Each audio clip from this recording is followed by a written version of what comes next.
আমাদের ৭১ সালে যে সংবিধানটা হয়েছিল এটা দিল্লির একটি সংবিধান। আমরা আর কোনো রক্তপাত বাংলাদেশে চাই না।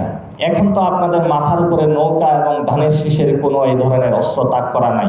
৫২ থেকে আমরা জীবন দেই নাই। উনি কি আকাশ থেকে জুড়ে এসে এখানে বাংলাদেশের মানুষ জীবন দিয়েছিল? কতগুলো মুসলমান ৪৭ সালে আহত নিহত হয়েছিল। ৭১ সালে আমাদের জীবন নাই, আমরা ইমানি জজবা ৭১ সালে উদ্দীপনা হই নাই, তাহলে এখন নয় কেন? ৯০ সালে আমরা রাজপথে জীবন দেই নাই, ২৪-এও আমরা একসাথে ঐক্যবদ্ধভাবে জীবন দিয়েছিলাম। আমরা আর কোনো রক্তপাত বাংলাদেশে চাই না। গত ৫৩ বছরে এমন কোনো ইনস্টিটিউশন বাংলাদেশে রাখে নাই যেটা ধরে আমরা আগামীর ভবিষ্যৎ পথ চলতে পারবো। আমাদেরকে ইনস্টিটিউশনগুলো বিল্ড আপ করতে হবে।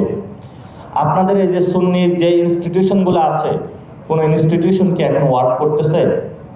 প্রত্যেকটা ইনস্টিটিউশনে ওই এলাকার যিনি স্থানীয় এমপি ছিল তাকে বসিয়ে এটাকে ক্রিপল করে দেওয়া হয়েছে।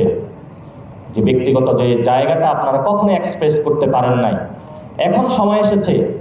এখন তো আপনাদের মাথার উপরে নৌকা এবং ধানের শীষের কোনো এই ধরনের অস্ত্র তাক করা নাই, তাহলে এখন মাঠে নামতে সমস্যাটা কোথায়? আপনারা কি পুলিশকে ভয় পান নাকি আর্মিকে ভয় পান? কোনো কিছুকে আমাদের ভয় পাওয়ার দরকার নেই, কারণ আমাদের একমাত্র বাংলাদেশের শক্তি রয়েছে, সেটা হলো জনগণ। জনগণের মধ্যে যেতে হবে। আগামীতে সংস্কার হোক, নির্বাচন হোক, প্রত্যেকটা জায়গায় আমাদেরকে সক্রিয়ভাবে অংশগ্রহণ করতে হবে। আমাদের ৭১ সালে যে সংবিধানটা হয়েছিল এটা দিল্লির একটি সংবিধান। এই সংবিধান যদি আপনারা মেনে নেন, ভবিষ্যতে আমাদের কোনো রাজনীতি নাই।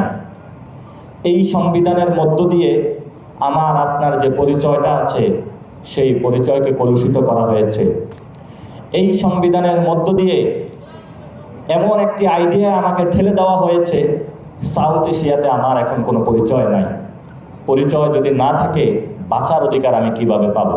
সময় এসেছে আমাদের এই সুযোগটাকে কাজে লাগাতে হবে।